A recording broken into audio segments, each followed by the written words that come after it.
साथियों कि selective matter और उस पर विश्वास।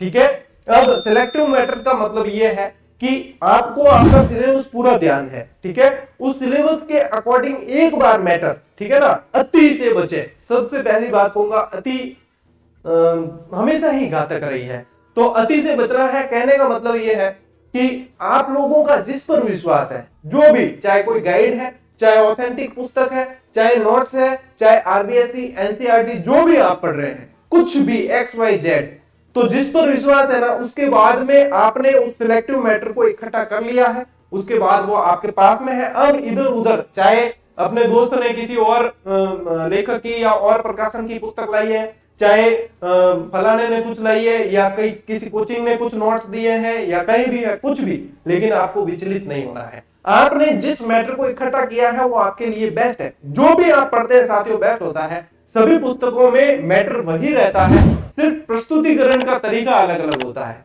चाहे मेरी पुस्तक है, चाहे अन्य किसी लेखक महोदय की है, चाहे अन्य किसी प्रकाशन की है, सभी में मैटर देखो सिलेबस के अकॉर्डिंग ही मिलना है। बस प्रस्तुतिकरण और थोड़ा सा जो है कम ज्यादा हो सकता है, वो सारी चीजें रहती है। तो प्रस्तुतिकरण का फर्क होता है, सीधी सी बात है ये। आपने जिस पे विश्वास किया है, चाहे आप किसी भी, जैसे किसी कोचिंग संस्था से पढ़ रहे हैं, पूर्ण विश्वास से पढ़ें। आप किसी प्रकाशक की पुस्तक पढ़ रहे हैं, पूर्ण विश्वास से पढ़ें। किसी टीचर के नोट्स पढ़ रहे हैं या कोई भी पढ़ रहे हैं, पूर्ण विश्वास से पढ़ें। 100% कोई भी कवर नहीं करवाएगा, ध्यान रखना, कोई भी मैटर 100% कवर नहीं होगा, और 100% के ऊपर आपको टारगेट भी नहीं करना है, क्योंकि कंपटीशन के दौर में 100% कभी होता भी नहीं है। ठीक है ना, आपको तो आपकी सीट निकालने के लिए आप इसमें से विश्वास के साथ पढ़ेंगे तो 80% आराम से कवर कर लेंगे, और ये 80% आपको सिलेक्शन देके जाएंगे। तो मेन टारगेट क्या है?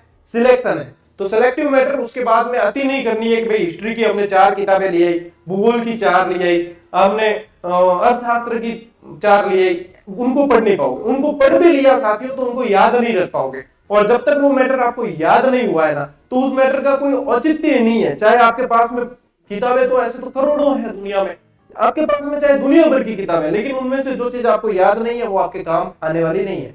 आप अपना दायरा बढ़ाएं, आपने 1-2 किताब पे बहुत अच्छी कमांड कर ली है, उसमें से सब कुछ याद है आपको, उसके बाद में आप आगे बढ़ सकते हैं। तो ये साथियों रणनीति में शामिल होना बहुत जरूरी है, और विश्वास जरूरी है। जिससे भी पढ़ रहे हैं विश्वास के साथ पढ़े। 2-4 कोई मान लीजिए कि कोई त्रुटि भी मिल जाती है या है, तो वो कहीं भी आपको सिलेक्शन से बाहर नहीं कर सकती साथियों, क्योंकि आपको वो 99% जो बिल्कुल पूर्ण शुद्धता के साथ में है और आपका विश्वास है, वही सिलेक्शन दिलवाता है। तो इन बातों को ध्यान में रखें।